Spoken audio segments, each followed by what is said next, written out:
My boyfriend left me to Uber home alone after emergency surgery while he got drunk with his buddies, then told everyone I was being dramatic. I showed him what dramatic looks like. My boyfriend Tyler went drinking with his buddies instead of picking me up after my emergency gallbladder surgery. I'd been in agony for 12 hours before the ambulance came. Called him 7 times from the hospital. He texted back once saying he was busy with work. The nurses kept asking where my ride was. I had to call an Uber while still high on painkillers, holding a bag of bloody drainage tubes. The driver almost refused to take me because I looked so bad. Tyler showed up at my apartment the next day acting like nothing had happened. He said his phone died. Said he didn't realize it was serious. Said I should have been clearer about needing him. I couldn't even stand up straight and he was asking what was for dinner. I dumped him 3 days later when I could finally walk without crying. He seemed relieved, like he'd been waiting for an excuse to leave anyway. Told our friends I was being dramatic about a minor procedure, that I expected too much, that he needed space to live his life. I spent 6 weeks recovering alone. My neighbor, Mrs. Rodriguez, brought me soup every day. She's 74 and has better stamina than my 28-year-old ex-boyfriend. She helped me change my bandages, helped me shower, helped me get to follow-up appointments. Tyler never asked how I was doing. Not once. I went back to work as a financial analyst at a credit union. Threw myself into the job. Started studying for my CPA exam. Passed all 4 sections on the first try. Got promoted to senior analyst, the manager, then the director. Within 3 years, I was making $150,000 plus bonuses. I bought a condo downtown. Paid cash. Started volunteering at the hospital on weekends, sitting with patients who had nobody. I knew how that felt. Tyler kept living his same life. Bartending 3 nights a week, playing video games, posting photos from music festivals he couldn't afford. His roommate Kevin told me Tyler was always broke, always borrowing money, always talking about his big plans that never happened. I didn't care. He was a chapter I'd closed. Then last week, Tyler called me. First time in 3 years. His voice was different, fake friendly. He needed a favor. He'd finally decided to grow up, he said. Wanted to buy a house. Had found the perfect place. Just needed someone to co-sign the mortgage. His credit was shot from maxed out cards and missed payments. But he knew I had perfect credit. He knew I understood money. He knew I'd help him get his life together. The audacity was breathtaking. This man who couldn't drive 15 minutes to pick me up from surgery wanted me to risk my financial future for him. I told him I'd think about it. He got excited. Started sending me listings. 3-bedroom houses he couldn't afford even with a cosigner. Links to furniture he was going to buy. Paint colors for his man cave. He was already planning his housewarming party. Even mentioned how he'd have a spare room if I ever needed a place to crash. Like he was doing me a potential favor.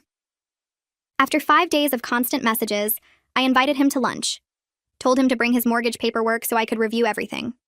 He showed up in a suit that didn't fit. Had a folder full of documents. Bank statements showing $312 in savings. Pay stubs from his bartending job. A pre-approval letter that required a cosigner with excellent credit and significant income. He'd already told the realtor I was on board. I let him order. Let him talk about his vision. His plans to flip the house eventually. His surefire cryptocurrency investments would pay off soon. His buddy who was starting a podcast that would definitely get sponsored. All the ways he was going to make it big. Then I pulled out my phone and showed him my bank balance. The condo deed in my name. My investment portfolio. His face changed. He started talking faster. How proud he was of me. How he always knew I'd be successful. How we made a good team back in the day. How maybe we could try again once he had his house. I laughed. Actually laughed.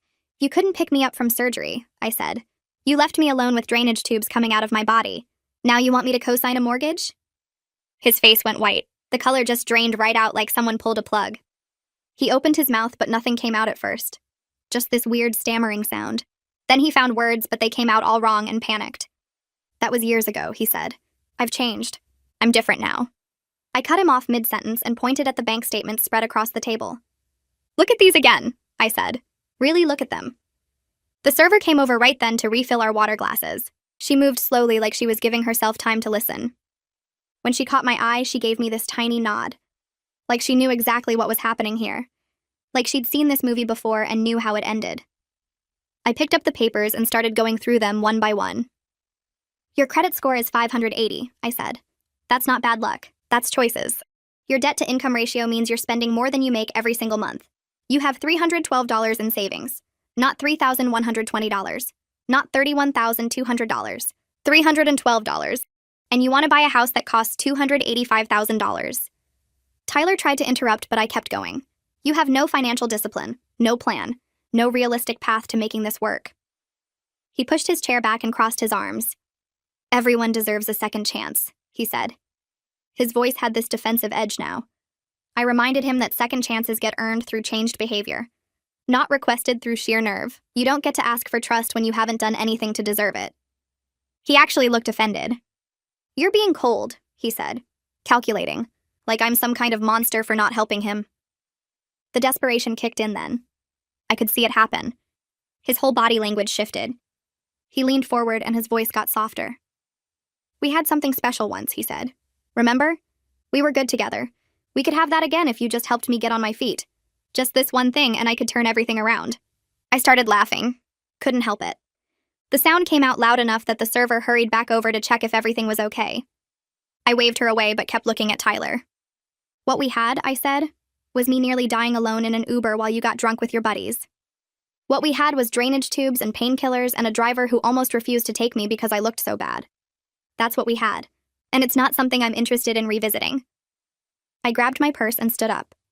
Tyler just sat there with his mouth hanging open.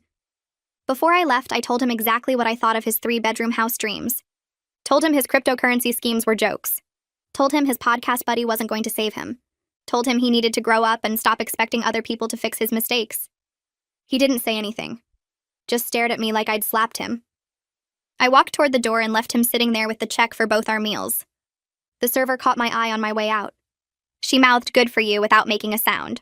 I smiled at her and pushed through the door into the parking lot. The drive back to my condo felt different. Lighter somehow.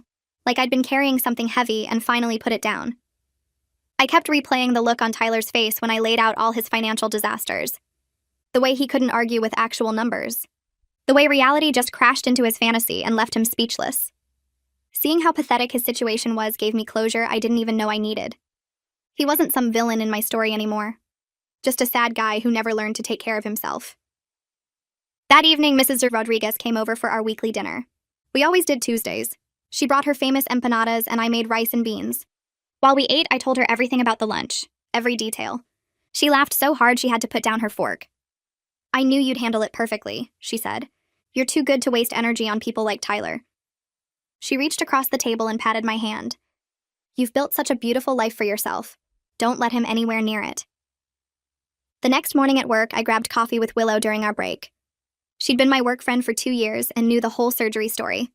I told her about Tyler's mortgage scheme and his terrible bank statements. Willow shook her head. The fact that he even texted you in the first place, she said. That shows he never understood what he did wrong. Some people just don't get it. They think enough time passing erases what they did. I'm glad you shut him down so completely. We walked back to our desks and I felt grateful for friends who actually showed up. Tyler started texting me constantly over the next few days. The messages alternated between angry and desperate. One would call me heartless and cold. The next would beg me to reconsider because his dream was slipping away. Like his dream was somehow my responsibility. I blocked his number after the 5th text and felt absolutely no guilt about it. That evening, Kevin called. He apologized for Tyler right away, said he told Tyler this was a terrible idea from the start, but Tyler wouldn't listen. Kevin and I ended up talking for over an hour. He told me about Tyler's pattern of bad decisions and refusal to take responsibility for anything. How Tyler borrowed money from everyone he knew and never paid anyone back. How he always had some scheme that was definitely going to work out but never did. How he blamed everyone else when things fell apart. I thanked Kevin for the heads up and told him he should probably find a new roommate. He said he was already working on it. Already had someone lined up to move in next month. Smart guy. A week later, my phone rang with a number I didn't recognize. I almost didn't answer, but something made me pick up. This is Trent Garrison, the voice said. I'm a realtor and Tyler gave me your number as a reference for his mortgage application. My stomach dropped. I told Trent the whole story. The surgery, the abandonment, the Uber ride with drainage tubes, Tyler's terrible financial habits and complete lack of responsibility. Trent listened without interrupting. When I finished, he thanked me for my honesty. Said he suspected something was off when Tyler kept pushing for houses he clearly couldn't afford. Said my information confirmed what he already thought. He wasn't going to recommend Tyler get approved. Work got crazy busy with quarter-end reporting. I threw myself into a major audit project that could lead to another promotion, the kind of detailed work that required total focus. My boss noticed the extra effort I was putting in, stopped by my desk one afternoon and mentioned that the regional director position might be opening up soon. Said the job would mean a significant raise and a lot more responsibility. Sounded perfect to me. I scheduled my first appointment with Monica Yamamoto for the following Thursday. Her office was in a quiet building downtown with plants in every window and soft music playing in the waiting room. Monica was in her 40s with kind eyes and a calm voice that made me feel safe immediately. She asked why I decided to come in, and I told her it wasn't about Tyler specifically, but about understanding why I stayed with someone who treated me so badly. Monica nodded and said that was a great starting point for our work together. Over the next few weeks, we talked about my childhood and how I learned to put other people's needs before my own. My parents were always busy, and I became the kid who never caused problems or asked for anything. Monica helped me see how that pattern made me vulnerable to someone like Tyler, who took advantage of my people-pleasing nature. She gave me homework assignments about setting boundaries and recognizing red flags in relationships. I practiced saying no to small things at work and with friends to build up my boundary muscles. The sessions felt like unlocking doors in my brain that I didn't know were closed. Ms. Rodriguez knocked on my door the next Saturday morning holding a colorful invitation. Her grandson Miguel was turning 6 and she wanted me to come to his birthday party. I tried to say she didn't have to invite me, but she insisted that her whole family wanted to meet me. The party was at a park near her daughter's house with balloons and a bounce house and kids running everywhere. Mrs. Rodriguez introduced me to her daughter Carmen, who hugged me tight and thanked me for being such a good friend to her mother. Carmen said Mrs. Rodriguez talked about me all the time and how I helped her set up her smartphone and organize her medical paperwork. Her son-in-law shook my hand and said I was always welcome at family events. Miguel ran up and asked if I was the lady who brought his grandma soup when she was sick. I laughed and said yes, and he gave me a high five before running back to the bounce house. Sitting at a picnic table eating cake with Mrs. Rodriguez's extended family, I realized I had built something real here. A community that had nothing to do with Tyler or my past mistakes. These people cared about me because of who I was now and what I did for someone they loved. My phone buzzed 2 weeks after I blocked Tyler. Kevin's name appeared on the screen with a long text message. He said Tyler had been telling everyone that I sabotaged his mortgage application out of spite because I couldn't handle him moving on with his life. I screenshot the message and saved it to a folder on my phone labeled Tyler Documentation. I texted Kevin back that I wasn't worried because the truth was well documented in bank statements and realtor records. Kevin replied that he believed me, and actually he was moving out at the end of the month. He said Tyler had become unbearable to live with since the mortgage fell through, always complaining about how unfair life was and how everyone was against him, never taking responsibility for his own terrible decisions. Kevin said he found a studio apartment across town and couldn't wait to get away from Tyler's constant drama. I thanked him for the heads up and told him to take care of himself. After our conversation ended, I looked at the screenshot one more time, then put my phone away. Tyler could tell whatever stories he wanted, but the facts spoke for themselves. Saturday morning, I drove to the hospital for my regular volunteer shift. The coordinator assigned me to sit with a young woman named Ashley, who was recovering from emergency appendix surgery. Ashley looked tired and scared sitting alone in her hospital bed.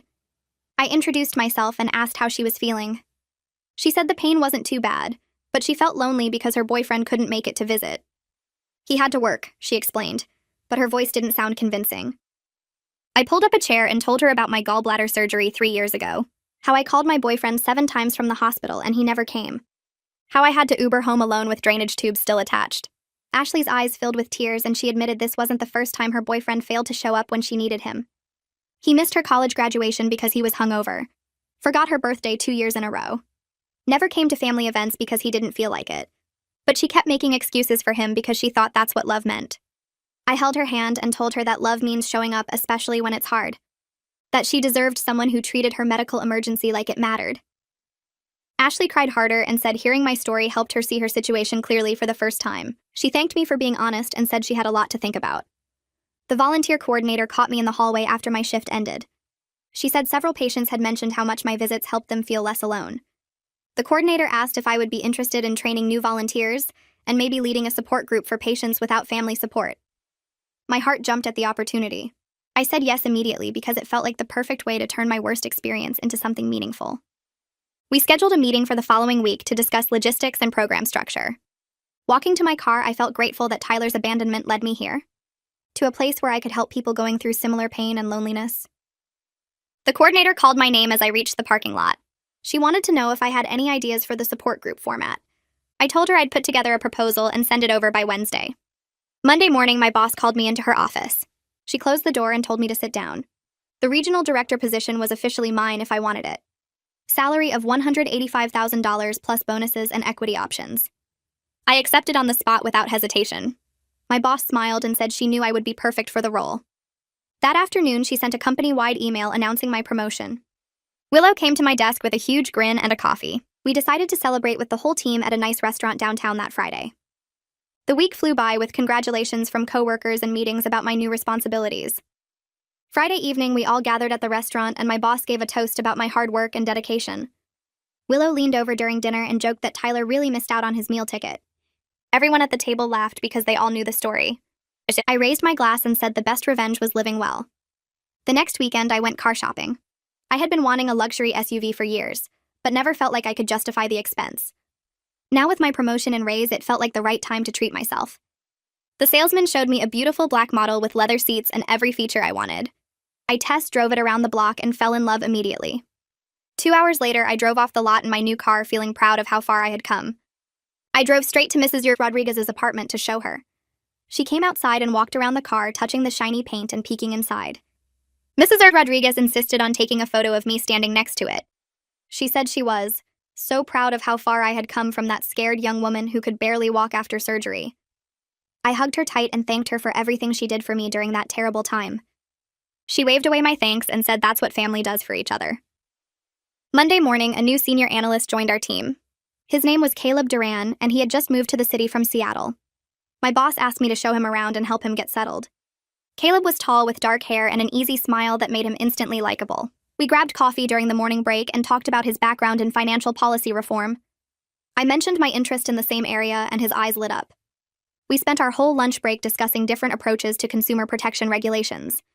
Caleb was smart and funny and respectful in ways that made me realize how low my standards were with Tyler. He listened when I talked instead of waiting for his turn to speak. Asked thoughtful questions about my opinions instead of dismissing them. Over the next few weeks, we started having lunch together regularly. I found myself looking forward to seeing him at work and wondering if he felt the same way. Tuesday afternoon, I was in a meeting when my assistant knocked on the conference room door. She looked worried and said there was a situation in the lobby that needed my attention. I excused myself and walked downstairs to find Tyler standing at the front desk demanding to speak with me. He was yelling about how I ruined his life and sabotaged his mortgage application. Security was already approaching, but Tyler kept shouting that I owed him an explanation. I stayed calm and told security to escort him out. Tyler tried to push past them toward me, but they blocked his path. He screamed that this wasn't over as they walked him to the exit. My hands were shaking when I got back upstairs. I called the police and filed a formal trespassing complaint. Then I contacted a lawyer about getting a restraining order. The lawyer said we had a strong case given Tyler's behavior and the documented history. She filed the paperwork that afternoon, and we had a court date scheduled within 48 hours. The restraining order hearing took less than 15 minutes. Tyler didn't show up to contest it, which made the judge's decision easy. She granted a 1-year order keeping Tyler at least 500 feet away from me, my home, and my workplace. The judge warned that any violation would result in immediate arrest. I thanked my lawyer and walked out of the courthouse feeling relieved. There were legal consequences now if Tyler tried to contact me again. Real protection instead of just hoping he would leave me alone. I texted Willow the good news, and she sent back a string of celebration emojis. That evening, I met Monica for our regular therapy session and told her about everything that happened. She said I handled the situation perfectly by staying calm and letting the legal system work. Monica reminded me that setting boundaries wasn't mean or cold, it was necessary self-protection. We started meeting for lunch every day that next week. Caleb would swing by my office around noon and we'd walk to different places downtown. He asked me real questions about my work with financial policy and listened when I explained complex regulations. On Friday afternoon, he stopped by my desk right before 5 and asked if I wanted to grab dinner that evening. Not like a work thing, he said. Like an actual date, if that's okay with you. My stomach did a little flip, but I managed to say yes without sounding too eager. We went to this Italian place on the east side with white tablecloths and candles on every table. Caleb pulled out my chair and asked what kind of wine I liked. We talked for 3 hours straight about everything from career goals to favorite books to places we wanted to travel someday. He told me about growing up in Seattle and why he moved here for a fresh start. I told him about passing my CPA exam and buying my condo. When he walked me to my car in the parking lot, he asked if he could take me out again next weekend. I smiled the whole drive home and couldn't stop thinking about him all Saturday. Sunday afternoon, I went to visit Mrs. Rodriguez like I did every week. She took one look at my face and said, "You went on a date, didn't you?" I tried to play it cool, but she saw right through me and made me sit down and tell her everything. I described Caleb and how respectful he was and how much we had in common. Mrs. Rodriguez asked me pointed questions about his character and his family and his plans for the future. She said the way I talked about Caleb was completely different from how I used to talk about Tyler. With Tyler, it was always excuses and explanations, she said. With this Caleb boy, you just look happy. She gave me her approval and told me to bring him by sometime so she could meet him properly. The following Tuesday evening, I led my first hospital support group meeting in the community room on the 3rd floor. 8 people showed up, all patients who didn't have reliable family support during their medical situations. We sat in a circle, and I started by sharing my own story about the gallbladder surgery and being abandoned. I told them about calling the Uber while holding drainage tubes and spending 6 weeks recovering alone. Several people nodded like they understood exactly what that felt like. A woman named Sarah talked about her appendix surgery when her boyfriend never visited once. A man named Robert shared how his adult children lived across the country and couldn't come help after his hip replacement. We exchanged phone numbers and resource information about meal delivery services and medical transportation options. After the meeting ended, 3 different people came up to thank me. They said hearing that someone successful and put together went through something similar made them feel less alone. I drove home feeling like maybe something good could come from my worst experience. Caleb and I went out 3 more times over the next 2 weeks. He took me to a jazz concert downtown and a museum exhibit I'd been wanting to see and a hiking trail outside the city. He was attentive without being clingy and respectful of my boundaries in ways that felt natural. During our 4th date, I mentioned my gallbladder surgery story and how Tyler abandoned me. Caleb stopped walking and stared at me with genuine horror on his face. He said that was one of the most selfish things he'd ever heard, and he couldn't imagine leaving someone alone after surgery. He didn't try to make excuses for Tyler or suggest maybe there was a misunderstanding. He just acknowledged how terrible that must have been and asked if I was fully recovered now. My phone buzzed during a work meeting on Thursday with a text from Kevin. He said he finally moved out of the apartment he shared with Tyler and wanted me to know Tyler was struggling to make rent alone. Apparently, Tyler had been trying to find new roommates, but his reputation for not paying people back had spread through their friend group. Nobody wanted to live with him anymore. I read the message but didn't respond because Tyler's housing situation wasn't my problem. I appreciated Kevin keeping me informed in case Tyler decided to escalate things again. Friday morning, my boss called me into her office and told me the promotion was official. I was moving to a larger office with windows overlooking downtown and getting a new title on my business cards. Willow stopped by that afternoon with a plant as a congratulations gift. She joked that I should take a photo of my new office and send it to Tyler just to rub it in. I laughed but told her Tyler didn't deserve any space in my thoughts anymore. We went out for drinks after work to celebrate, and Willow said she was proud of how far I'd come since the surgery situation. The support group kept growing over the next month. We started meeting twice a month instead of once, and attendance grew to 15 regular members. I brought in guest speakers, including a social worker who specialized in medical crisis support and a patient advocate from the hospital administration. People started bringing friends who were going through similar situations. A woman named Linda told me the group had been completely life-changing for her recovery process. She said knowing other people understood what she was going through made everything easier. Several other members echoed the same sentiment, and I felt like all the time I invested was actually making a real difference. Caleb came to pick me up for our date on Saturday evening, and I introduced him to Mrs. V. Rodriguez in the hallway.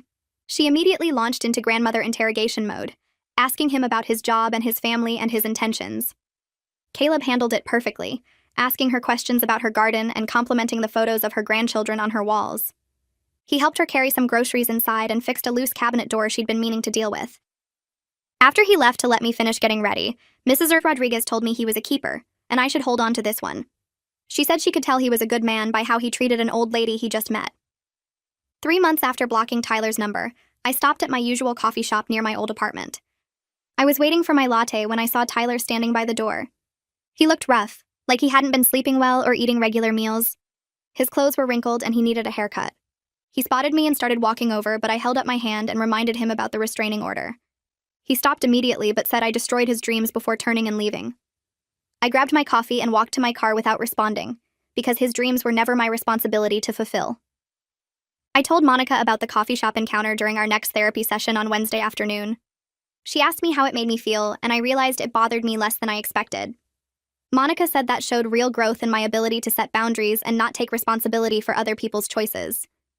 We talked about how much progress I'd made in recognizing my own worth, and not letting Tyler's opinions affect my self-image anymore. Monica said I'd come a long way from the woman who first walked into her office feeling guilty about dumping someone who abandoned her after surgery. I picked up my phone that evening and called Caleb. We'd been seeing each other for 2 months now, and I needed to talk through something that had been on my mind.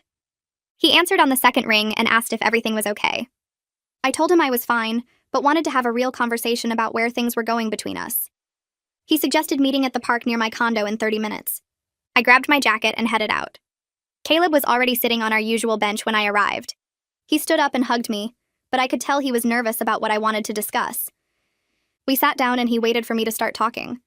I told him I really liked what we had together, but needed to be honest about some fears I was carrying from my last relationship. He nodded and said he wanted to hear whatever I needed to share. I explained how Tyler had abandoned me during a medical crisis, and how that experience made it hard for me to trust people completely. Caleb reached over and took my hand while I talked.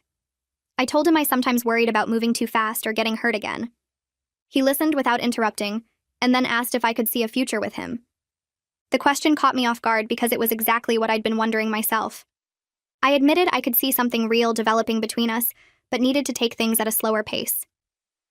Caleb squeezed my hand and said he understood completely. He told me he was falling for me and thought what we had was special enough to be worth the patience. His words made my chest feel warm in a way I hadn't experienced in years. We sat there for another hour just talking about our hopes and fears. Walking back to my car later, I felt lighter knowing Caleb was willing to move at whatever speed I needed. My boss called me into her office on Monday morning with an unusual request. The credit union was sponsoring a Women in Finance conference next month, and they wanted me to be one of the speakers. She said my career progression from analyst to director in 3 years was exactly the kind of story that would inspire other women. I felt nervous about speaking in front of a large audience, but agreed to do it. That evening, I started working on my presentation at home. I knew I wanted to be honest about the personal challenges I'd faced during my career development. Writing about the medical crisis and Tyler's abandonment felt scary but important. I spent the next 2 weeks refining my speech and practicing in front of my mirror. Mrs. Rodriguez offered to listen to a practice run and gave me helpful feedback about my pacing. The conference was held at a downtown hotel with about 200 women attending. I watched the other speakers go before me and felt my palms getting sweaty. When they called my name, I walked up to the podium and looked out at all those faces. I started by introducing myself and talking about my education and early career. Then I took a deep breath and shared the story about being abandoned after surgery. The room got very quiet as I described calling an Uber while holding drainage tubes. I explained how that experience became fuel for my career drive and determination to build financial independence. Several women in the audience were nodding along with tears in their eyes. I finished by talking about how adversity can become strength if we choose to learn from it. The applause when I stepped down felt overwhelming. 3 women approached me afterward to share their own stories of overcoming personal crises. One woman told me she'd been in an abusive relationship, and my speech gave her courage to leave. No. Another said she'd been doubting her career path but felt re-inspired. A third woman asked if she could stay in touch because she was going through something similar. I exchanged contact information with all of them and felt grateful my worst experience could help others. Mrs. Rodriguez called me on Thursday morning sounding shaky and concerned. She said she'd been feeling dizzy all week and her daughter insisted she see a doctor.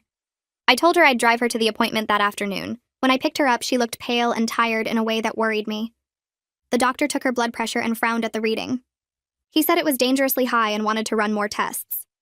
I sat with Mrs. Rodriguez through blood work and an EKG while her daughter drove over from across town. The doctor came back with results showing she needed medication adjustments and closer monitoring. Her daughter arrived and hugged me, thanking me for bringing her mother in. Over the next week, I drove Mrs. Rodriguez to 3 follow-up appointments. Her daughter met us at each one and insisted on buying me lunch after the 3rd visit. We sat in a small cafe and she told me how much it meant that her mother had someone like me checking on her. I said Mrs. Rodriguez had done so much for me during my recovery that this was the least I could do. Her daughter shook her head and said it was more than that. She told me her mother talked about me constantly and considered me part of the family. I felt tears starting in my eyes because Mrs. Rodriguez had become like a grandmother to me. Her daughter reached across the table and squeezed my hand. She said her whole family thought of me as one of their own now. We finished lunch and she showed me photos of her kids and talked about the family gathering they were planning for next month. She made me promise I'd come and said her mother would be upset if I didn't. Driving home later, I realized I'd built something with Mrs. Rodriguez's family that felt more real than most of my blood relationships. I was checking my email before bed on Sunday night when a message notification popped up on my phone. The username looked unfamiliar, but the message made my stomach drop. It was Tyler using a fake account to tell me I was being unfair and heartless. He said I'd ruined his dreams and he deserved better treatment. I took screenshots of everything and called the police non-emergency line. The officer who answered asked if I had a restraining order and I confirmed I did. She said violating the order through social media was a criminal offense, and I should file a report. I drove to the station first thing Monday morning and showed them the messages. The officer took my statement and said they'd issue a warrant for Tyler's arrest. 2 days later, Kevin called to tell me Tyler had been arrested at the bar where he worked. He said Tyler was furious and blaming me for everything. I told Kevin that Tyler made his own choices and had to face the consequences. The court hearing was scheduled for the following week. I showed up with all my documentation and screenshots. Tyler sat on the other side of the courtroom looking angry and defeated. The judge reviewed the evidence and asked Tyler if he had anything to say. Tyler started rambling about how I'd overreacted and he just wanted to talk. The judge cut him off and said violating a restraining order was serious. She extended the order to 2 years and gave Tyler a stern warning. She told him if he contacted me again in any way, he'd face jail time. Tyler's face went red, but he nodded. I left the courthouse feeling relieved that the legal system was finally protecting me. That evening, Caleb came over and I told him everything that had happened. He said he was proud of how I'd handled the situation and asked if I felt safe. I told him I did now that the restraining order was extended.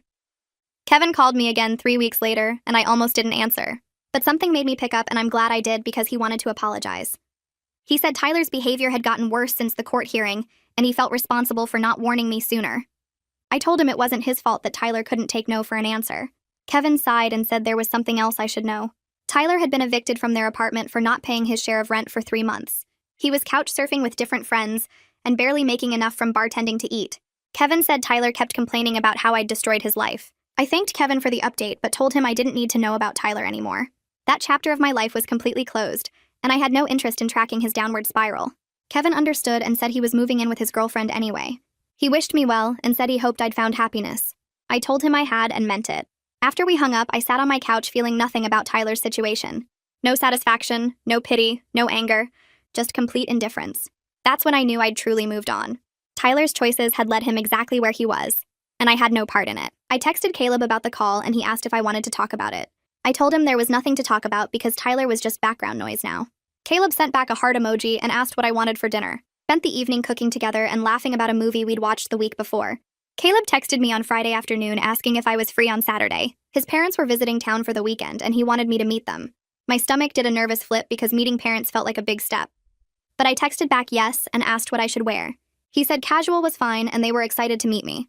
I spent Saturday morning changing outfits 3 times before settling on jeans and a nice sweater. Caleb picked me up at noon and we drove to the restaurant where his parents were waiting. They stood up when we arrived and his mom immediately pulled me into a hug. His dad shook my hand and said he'd heard wonderful things about me. We sat down and ordered lunch while his parents asked me questions about my work and my family. I told them about my job at the credit union and my volunteer work at the hospital. His mom's face lit up when I mentioned the support group I'd started. She said it took a special person to turn their own difficult experience into help for others. His dad asked about my career goals and seemed impressed when I talked about my CPA certification. Lunch lasted 2 hours, and I found myself relaxing as we talked.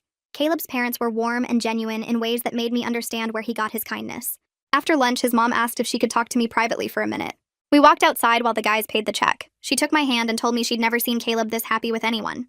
Her eyes were sincere when she said she could tell I was good for her son. I felt my throat get tight with emotion and thanked her. His dad caught up with us and joked that Caleb talked about me constantly. He asked with a smile if I was ready to put up with that long term. I laughed and said I thought I could manage. Driving home later, Caleb asked how I thought it went.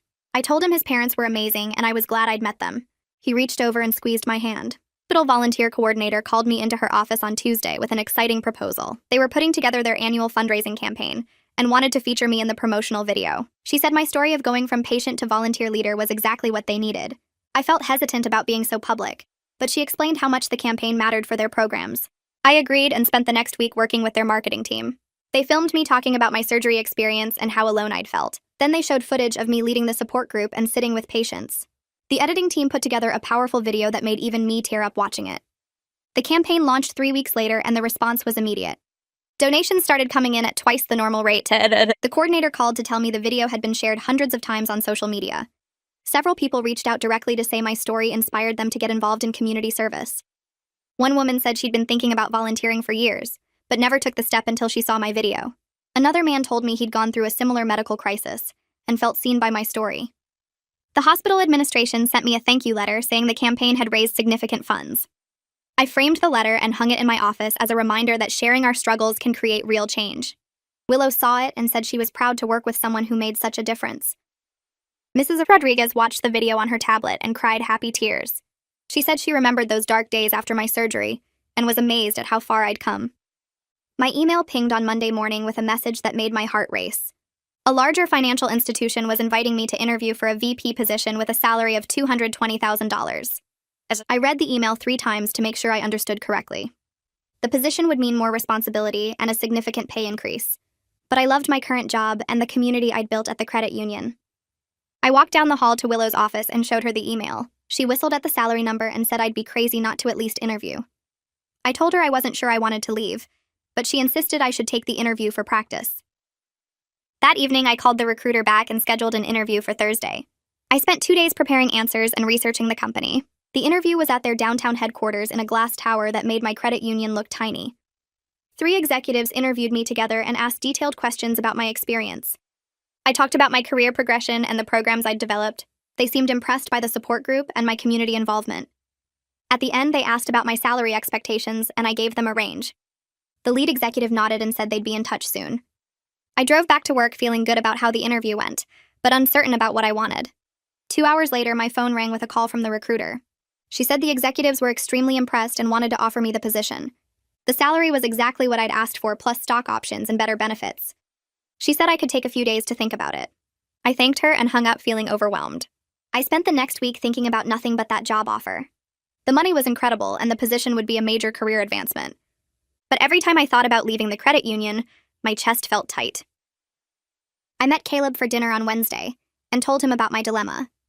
He listened carefully and asked thoughtful questions about what mattered most to me. He didn't try to influence my decision either way, just helped me think through my priorities. I talked about how much I valued the relationships I'd built at my current job. The support group, my team, the community impact, all felt important in ways money couldn't replace. Caleb asked what success looked like to me beyond salary numbers. I realized I measured success by the difference I made in people's lives. Thursday evening, I visited Mrs. Rodriguez and told her about the offer.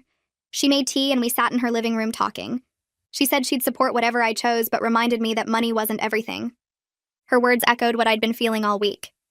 Friday morning, I woke up knowing what I needed to do. I called the recruiter and thanked her for the opportunity, but declined the position. She sounded surprised and asked if there was anything they could do to change my mind. I told her it wasn't about the offer, but about where I felt I belonged. Hanging up felt scary, but also right. I walked into my boss's office and told her about the offer and my decision to stay. Her face showed relief and gratitude. My boss called me back into her office 2 hours later with news I hadn't expected. She said the executive team had heard about the job offer I'd turned down. They didn't want to lose me and were prepared to make a counteroffer. She handed me a letter outlining a raise to $200,000. The letter also promised VP consideration within the year when a position opened up. I read it twice, feeling stunned and validated. She said my loyalty and hard work had been recognized at the highest levels. I accepted the offer right there and thanked her for fighting for me. Walking back to my office, I felt like I'd made exactly the right choice. Willow was waiting by my desk with a curious expression. I told her about the counteroffer and she actually cheered out loud. She said the whole office had been worried I'd leave and everyone was relieved I was staying. Several coworkers stopped by that afternoon to congratulate me on the raise. I called Caleb during my lunch break and told him everything. He said he was proud of me for choosing what mattered most instead of just chasing money. That evening, I treated myself to a nice dinner and reflected on how far I'd come. 3 years ago, I'd been alone and recovering from surgery with an ex who didn't care. Now I had a career I loved, a man who supported me, and a community that valued my contributions. The path hadn't been easy, but every hard step had led me somewhere better. Caleb booked us a weekend at a vineyard 2 hours north to celebrate my raise. We left Friday afternoon with the windows down and music playing. The drive felt easy and comfortable in ways I'd stopped believing were possible with another person. He kept reaching over to hold my hand between gear shifts. We arrived at sunset and checked into a small inn surrounded by grapevines that stretched toward the hills. The owner showed us to a room with a balcony overlooking the valley.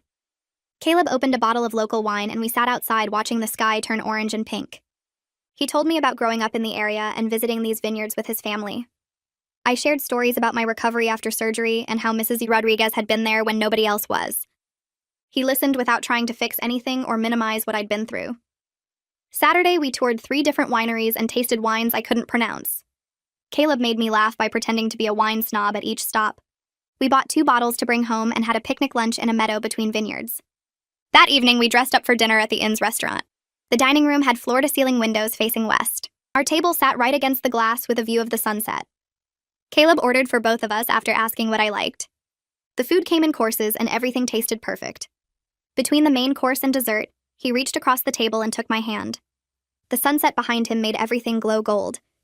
He said he'd been wanting to tell me something for weeks but kept waiting for the right moment. He said being with me felt different from anything he'd experienced before. Said he loved how dedicated I was to helping others and how strong I'd become after everything I'd been through. Then he said he loved me. Just said it clearly without drama or hesitation. I felt my chest get tight, but in a good way. I realized I loved him too and had probably known for a while. I told him I loved him back. He smiled wider than I'd ever seen and squeezed my hand. We sat there holding hands while the sun disappeared behind the hills. The feeling was completely different from anything I'd felt with Tyler. This felt secure and real instead of anxious and uncertain. The support group hit its 6-month mark on a Wednesday evening. We decided to celebrate with a potluck dinner in the hospital's community room instead of our usual meeting format. I arrived early to help set up tables and chairs. People started showing up around 6 with dishes they'd made. Sarah brought lasagna. Michael made his grandmother's potato salad. Others brought bread, salad, desserts, and drinks. The room filled up fast with 15 regular members plus a few family members who'd helped during recoveries. We ate and talked and laughed louder than we probably should have in a hospital. After dinner, people started sharing stories about what the group meant to them. Sarah talked about how isolated she'd felt after her surgery until she found us. She said knowing other people understood what she was going through made everything easier. Michael said the group gave him practical advice about recovery that his doctors never mentioned. He said he would have made mistakes without the support. A newer member named Jennifer shared how scared she'd been coming to her first meeting. She said everyone made her feel welcome immediately, and now she couldn't imagine going through recovery without the group. Person after person talked about feeling less alone because of our meetings. Several people mentioned specific advice or encouragement that helped them through hard days. I sat there listening and felt tears start running down my face. I'd started this group because I remembered how awful it felt to recover alone after Tyler abandoned me. Hearing that my worst experience had created something that helped, so many people felt overwhelming. When it was my turn to speak, I had to take a minute to collect myself. I thanked everyone for trusting me enough to share their struggles. I said the group had helped my healing as much as anyone else's. We took a group photo before people started leaving. Several members hugged me and said thank you. I drove home that night feeling like I'd turned my pain into something genuinely useful. Mrs. Rodriguez's 75th birthday fell on a Saturday in late spring. Her family rented the community center and invited what seemed like 100 people. I showed up with flowers and a gift card to her favorite restaurant. Her daughter Maria grabbed me at the door and pulled me inside. She said her mother had been asking about me all morning. The room was decorated with balloons and streamers in Mrs. Rodriguez's favorite colors. Long tables covered in food lined one wall. A DJ was setting up equipment in the corner. Mrs. Rodriguez sat in a chair near the front wearing a dress I'd never seen before and a birthday crown her grandchildren made. She waved me over as soon as she spotted me. I handed her the flowers and card. She hugged me tight and told me I looked beautiful. Maria appeared again and insisted I sit at the main table with the immediate family. I tried to say I should sit with other guests, but Maria wouldn't hear it. She physically steered me to a chair between two of Mrs. Rodriguez's grandchildren. The party started with food and music. Kids ran around playing while adults caught up and told stories. After everyone ate, Maria got everyone's attention for speeches. Several of Mrs. Rodriguez's children talked about growing up with her. Her grandchildren shared funny memories. Then Mrs. Rodriguez stood up to say a few words. She thanked everyone for coming and talked about how blessed she felt to have such a big, loving family. Then she looked directly at me. She said she wanted to mention someone special who'd become like family over the past few years. She said my name and called me her honorary granddaughter. She talked about how I'd helped her with technology and paperwork and kept her company when she felt lonely. She said watching me rebuild my life after being hurt had inspired her. I felt tears start again. Everyone turned to look at me and started clapping. Several people came over after to hug me and say they'd heard about me. Mrs. Rodriguez's son told me his mother talked about me constantly. I stayed until late helping clean up and saying goodbye to people. The community center hosted a spring festival the following weekend with local vendors and activities. I volunteered to work a booth for the credit union giving out financial planning information. Caleb came with me to help set up. We arranged brochures and handouts on a folding table. People started arriving around 10 and the festival got busy fast. I talked to dozens of people about savings accounts and retirement planning. Around noon, I saw Trent Garrison walking through the vendor area. He spotted me and came over. We'd only talked once since I gave him my honest reference about Tyler. He said he'd been hoping to run into me. He thanked me again for being truthful about Tyler's financial situation. He said Tyler never did get approved for a mortgage anywhere. My reference combined with his terrible credit made him unfinanceable. Every bank turned him down. Trent said he'd wasted weeks working with Tyler before realizing the mortgage application was hopeless. He said he wished more people would give accurate references instead of just trying to be nice. He said false references wasted everyone's time and set people up for failure. I told him I believed in honesty even when it was uncomfortable. He said that quality was rare and he appreciated it. We talked for a few more minutes before he moved on to other booths. Caleb had been listening nearby. He came over after Trent left and said he was impressed by how I'd handled the Tyler situation. He said a lot of people would have either helped Tyler out of guilt or told him off out of anger. I'd chosen a third option that was honest, but not cruel. That evening over dinner, I told Caleb about Tyler showing up at the credit union and getting escorted out. Caleb asked if I felt scared or threatened. I said I mostly felt sad that Tyler still blamed everyone else for his problems. Caleb said some people never learn to take responsibility for their choices. My condo lease came up for renewal at the end of summer. I'd been living there for 2 years and loved the location. Caleb asked me one evening if I'd thought about moving in with him. His lease was also ending soon and he was looking at bigger places. I felt my stomach tighten when he asked. I told him I needed to think about it. The idea of living with someone again brought back memories of Tyler. I made an appointment with Monica to talk through my hesitation. She asked what specifically scared me about moving in with Caleb. I said I was afraid of being dependent on someone again. Afraid of getting hurt if things didn't work out. Afraid of repeating past mistakes. Monica reminded me that Caleb had shown up for me consistently since we started dating. He'd never let me down or made me feel like my needs were too much. She asked me to list ways Caleb was different from Tyler. The list was long. Caleb was reliable, considerate, financially stable, and genuinely interested in my life. Tyler had been none of those things. Monica said fear based on past experience was normal, but shouldn't control my decisions about the future. She said I needed to evaluate Caleb based on his actual behavior, not Tyler's. Over the next week, I paid attention to how Caleb treated me. He texted to check in during the day. He remembered details about my work projects. He offered to help when I mentioned being stressed. He never made me feel like I was asking too much. I realized he'd been consistently showing up for months without me fully appreciating it. I called him and said I wanted to move in together. He sounded excited and relieved. We started looking at apartments the next weekend. I decided to keep my condo as rental property instead of selling it. The location was great and the value had gone up since I bought it. Caleb supported the decision and offered to help with the process. We spent several weekends interviewing potential tenants. Most people were fine, but nobody felt quite right. Then a young woman named Jessica came to see the place. She was 24 and just starting her career as a teacher. She reminded me of myself at that age, trying to make it in an expensive city on a modest salary. She loved the condo and asked thoughtful questions about the neighborhood. After she left, Caleb said she seemed responsible and genuine. I called her references and they all said great things. I offered her the place at a rent that was fair, but below market rate. She sounded shocked and grateful. I told her I remembered what it was like starting out and struggling with expensive housing. She moved in 2 weeks later and sent me a thank you card with homemade cookies. Caleb and I found a 2-bedroom apartment closer to both our jobs. The building was newer with better amenities than either of our old places. We signed the lease and started planning the move. Packing up my condo felt strange. I'd bought it as a symbol of my independence after Tyler. Now I was choosing to share space with someone again. But it felt different this time. I was choosing it from a position of strength, not need. Moving day was surprisingly easy. Caleb had friends who helped load the truck. Mrs. Rodriguez came by to supervise and brought sandwiches for everyone. We got everything moved in one trip. Unpacking took longer. We spent the first week figuring out where things should go. Caleb was patient about combining our stuff. He made space in closets and cabinets without me having to ask. We developed routines quickly. He made coffee in the morning while I showered. I cooked dinner while he cleaned up from breakfast. We took turns doing laundry and grocery shopping. Everything felt natural in ways I'd never experienced with Tyler. Tyler had expected me to do everything while he played video games.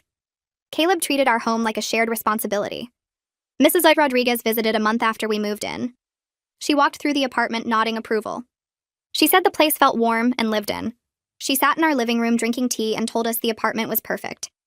Then she looked at Caleb and said she expected wedding invitations within the year. Caleb laughed and said he'd keep that in mind. I felt my face get hot, but I was smiling. Mrs. Rodriguez winked at me and said she knew a good match when she saw one. My boss called me into her office on a Tuesday morning in early fall. The previous VP had announced his retirement the week before, and then everyone had been speculating about who would fill the position. She closed the door and told me to sit down. She said the executive team had discussed the VP opening extensively. They wanted someone with strong financial knowledge, leadership skills, and community involvement. She said my name came up immediately. She handed me a formal offer letter. The new salary was $225,000 plus bonuses. I was promoted to vice president ahead of schedule. She said I'd be one of the youngest VPs in the company's history. The announcement would go out that afternoon in a company-wide email. I read the letter twice to make sure I understood correctly. She said the executive team was impressed by my work, and especially by the hospital support group. They saw it as evidence of my leadership and commitment to community. I accepted on the spot and thanked her. She said I'd earned it through hard work and dedication. The email went out at 3 o'clock. My phone started buzzing with congratulations messages immediately. Willow appeared at my office door grinning. She said everyone was talking about it and everyone was happy for me. Caleb took me to dinner that night to celebrate. He said he was proud of me but not surprised. He said he'd known from the start that I was going places. The hospital support group kept growing. We had 20 regular members now and a waiting list. I proposed expanding the program to include mentorship. We could pair people who'd recovered with people currently going through treatment. The hospital coordinator loved the idea. We spent a month setting up the program and training mentors. The first matching session happened on a Saturday morning. 30 people showed up, 15 mentors, and 15 current patients. We paired people based on similar procedures and circumstances. The energy in the room felt electric. People were excited to connect and help each other. Over the next month, I heard amazing stories from the pairs. Mentors said helping others reinforced their own healing. Current patients said having someone who understood made them feel less scared. The hospital administration took notice. They asked me to present the program at their next board meeting. I put together a presentation with statistics and testimonials. The board was so impressed they asked about implementing similar programs in other departments. Within 3 months, the hospital had mentorship programs for cancer patients, heart surgery patients, and new parents. The volunteer coordinator called me a catalyst for change. She said my willingness to turn personal pain into community service had inspired a whole new approach to patient support.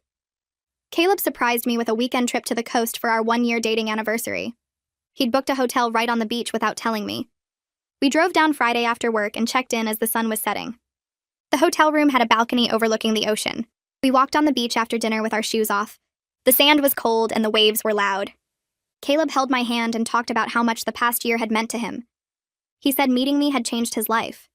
He said he'd dated other people before, but never felt like he'd found a real partner until me. He said I made him believe in genuine partnership where both people supported each other equally. I stopped walking and turned to face him. I told him I felt the same way. I said I was grateful every single day that I hadn't let Tyler's betrayal make me close myself off to love. I said choosing to trust Caleb had been scary but worth it. He pulled me close and kissed me while the waves crashed behind us. We stood there for a long time just holding each other. The weekend felt perfect. We ate good food, walked on the beach, and talked about the future. Caleb mentioned wanting to travel more and asked where I'd want to go. I said anywhere with him sounded good. Sunday afternoon, we drove back to the city. I felt completely content in a way I'd never experienced before. My life had turned into something better than I'd imagined possible. Mrs. Rodriguez called me 2 weeks after Caleb proposed and asked if I could come over for tea. Her voice sounded different on the phone. Quieter. When I arrived at her apartment, she had boxes stacked in the corner and photo albums spread across her kitchen table. She poured us both chamomile tea and sat down slowly. She told me she'd been thinking about her future and decided to move into assisted living near her daughter in Phoenix. The words hit me harder than I expected. She reached across the table and squeezed my hand. Her daughter had been asking for years and she finally felt ready. She wanted to be closer to her grandchildren while she could still enjoy them. I helped her sort through decades of belongings over the next month. We spent entire Saturdays going through boxes of photos and keepsakes. She told me stories about her late husband and her childhood in Mexico. She gave me a beautiful hand-embroidered tablecloth that her mother had made, then a set of silver candlesticks that had been in her family for generations. She said I was as much family as anyone, and she wanted me to have things that mattered. Her daughter came to visit during the packing and pulled me aside one afternoon. She thanked me for being such a good friend to her mother. She said her mom talked about me constantly and considered me like another granddaughter. She told me I'd always be welcome at family gatherings no matter where they lived. We exchanged phone numbers and she hugged me tight before leaving. The day Mrs. Rodriguez moved was harder than I expected. I helped load the moving truck and drove her to the airport. She cried when we hugged goodbye at the gate. She told me to take care of myself and that she'd call every week. I watched her walk through security and felt like I was losing family. Kevin texted me 3 days after Mrs. Rodriguez left. He said he had news about Tyler and wanted to let me know before I heard it from someone else. We met for coffee near my office during my lunch break. He looked uncomfortable as he stirred his drink. He told me Tyler had moved back to his hometown in another state. Still broke, still bartending, still blaming everyone but himself for how his life turned out. Tyler had been evicted from 2 more apartments and was living with his parents again. Kevin said Tyler still talked about the house he almost bought and how I'd ruined everything. I thanked Kevin for letting me know and told him I hoped Tyler eventually learned to take responsibility for his choices. Kevin laughed and said he doubted it, but appreciated my generosity in even hoping for Tyler's growth. He said he'd gotten a better roommate and his life had improved significantly since Tyler left. We finished our coffee and parted ways. I walked back to the office feeling nothing about Tyler's situation. He'd become background noise in a life that had moved far beyond him. The Women in Finance organization reached out through email asking if I'd be interested in mentoring young professionals starting their careers. I agreed immediately and filled out their mentor application. They matched me with 3 mentees within 2 weeks. Sarah was 23 and just started as a junior analyst at a regional bank. Maya was 25 and working in accounting at a tech startup. Jessica was 24 and doing financial planning for a small firm. We met as a group for our first session at a coffee shop downtown. They reminded me of myself at their age. Eager but uncertain. Ambitious but scared of making mistakes. I shared my story about the surgery and Tyler's abandonment. About throwing myself into work during recovery. About passing the CPA exam and climbing through promotions. I was honest about the setbacks I'd faced and how I turned adversity into motivation. Sarah asked how I stayed focused when everything felt overwhelming. I told her about setting small goals and celebrating every win. Maya wanted to know how I handled male colleagues who dismissed my ideas. I shared specific strategies I'd developed over the years. Jessica asked about work-life balance, and I admitted I'd struggled with that early on. They took notes and asked follow-up questions for 2 hours. At the end, Sarah told me my story gave her hope. Maya said she felt less alone knowing someone successful had faced similar challenges. Jessica thanked me for being so honest instead of pretending everything had been easy. We scheduled monthly meetings, and I left feeling energized by their enthusiasm. Caleb and I spent weeks planning Thanksgiving dinner at our place. We invited Mrs. Rodriguez and her daughter's family who were flying in for the holiday, Willow and her partner, several friends from work, my parents, Caleb's brother. The guest list grew to 15 people. We deep cleaned the apartment and bought a table extension to fit everyone. Caleb handled the turkey while I made sides. Willow brought wine. My mom made her famous pumpkin pie. Mrs. Rodriguez arrived early to help set the table. She brought homemade tamales and her eyes got teary when she saw how much effort we'd put into decorating. Everyone started arriving around 2 o'clock. The apartment filled with conversation and laughter. We squeezed around the extended table with chairs borrowed from neighbors. Caleb said grace and thanked everyone for coming. Looking around the table at all these people who'd supported me, I felt overwhelmed with gratitude for the life I'd built. Mrs. Rodriguez caught my eye from across the table and winked like she knew exactly what I was thinking. Her daughter raised her glass and toasted to chosen family. Everyone clinked glasses and the noise level rose as multiple conversations started. Willow's partner told funny stories about their recent vacation. My dad and Caleb's brother discovered they both loved fishing. Mrs. Rodriguez held court at one end of the table telling stories about her grandchildren. I sat back and watched everyone enjoying themselves. This was what family looked like. Not the people who abandoned you when things got hard, but the ones who showed up and stayed. The credit union's annual report came out in December, featuring a full-page spread about my community work. They highlighted the hospital support group program with photos and testimonials from participants. The report credited the program with enhancing the company's reputation for social responsibility. My boss called me into her office the day the report was distributed. She said the board had specifically mentioned my initiatives during their quarterly meeting. They held up my work as an example of the kind of leadership they wanted to see throughout the organization. Several board members had asked about expanding similar programs to other branches.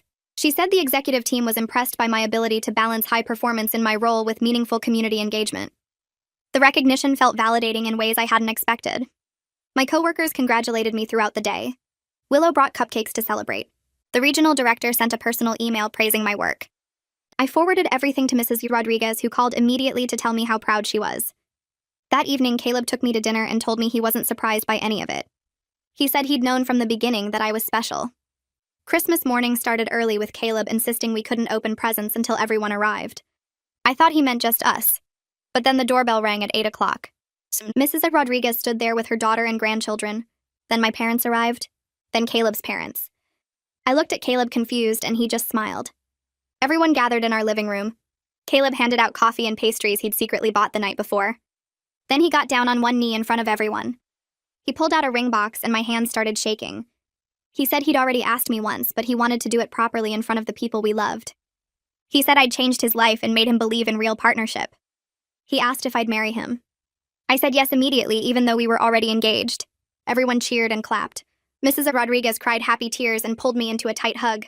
She grabbed Caleb's arm and told him he better take good care of me or he'd answer to her. Everyone laughed and Caleb promised he would. My mom hugged me and whispered that she'd never seen me this happy. Caleb's mom welcomed me to their family officially. The rest of the morning was chaos with everyone talking and celebrating. Mrs. Rodriguez's grandchildren ran around playing with wrapping paper. My dad and Caleb's dad bonded over sports. The women gathered in the kitchen sharing stories and advice. It felt perfect in ways I couldn't have imagined a few years ago.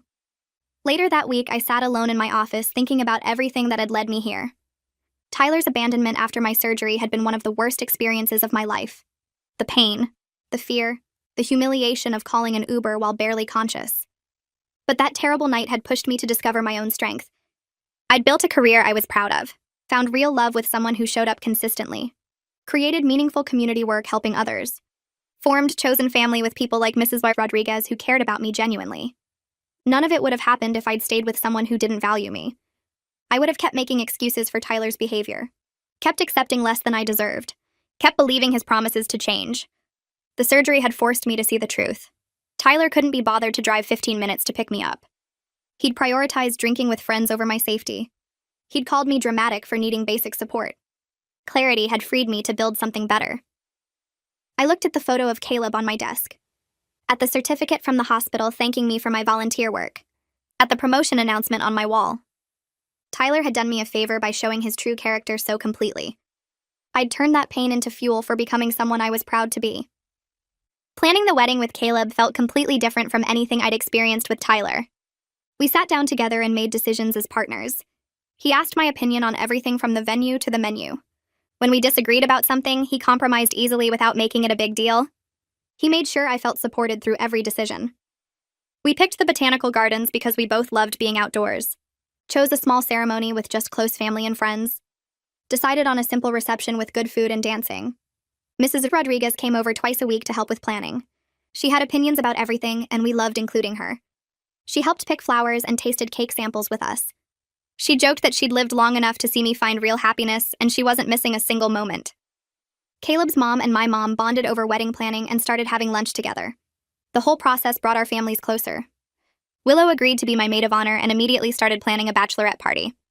Caleb's brother signed on as best man and organized a guys' weekend. Everything fell into place naturally without stress or drama. That's how I knew this was right. 6 months flew by in a blur of final preparations. The wedding day arrived warm and sunny. We got married at the botanical gardens with everyone who mattered to us in attendance. My dad walked me down the aisle while Caleb waited at the altar looking nervous and happy. Miss Rodriguez sat in the front row dabbing her eyes with a tissue. The ceremony was short and personal. We'd written our own vows. Caleb promised to always pick me up when I needed him, to show up consistently, to be a true partner in building our life together. I promised to trust him, to let him support me, to build something beautiful together. Everyone clapped when we kissed. The reception was exactly what we wanted. Good food, great music, dancing with people we loved. Mrs. Rodriguez gave a toast that made everyone cry. She talked about watching me transform from a hurt young woman recovering from surgery into a confident leader who helped others. She said she'd seen me at my lowest and was honored to celebrate me at my highest. She told Caleb he'd won the lottery and better treat me accordingly. Everyone laughed and raised their glasses. I looked around at Caleb, my career success, my community work, my chosen family. I felt grateful for every step of the journey that had led me here. We left for our honeymoon in Hawaii the next morning. During the flight, I thought about Tyler's phone call asking me to co-sign his mortgage. At the time, it had felt insulting and infuriating. Now I saw it as a gift. It had given me closure and confirmed I'd made the right choice in building a life without him. I was married to someone who truly loved me. Successful in a career I was passionate about, making a real difference through my volunteer work. Life had turned out better than I ever expected. I'd earned every bit of it through hard work and refusing to settle for less than I deserved. Caleb squeezed my hand and asked what I was thinking about. I told him I was thinking about how lucky I was. He kissed my forehead and said he was the lucky one. I leaned against him and watched the clouds pass below us. Tyler was somewhere back there living his same small life. I was flying toward something bigger.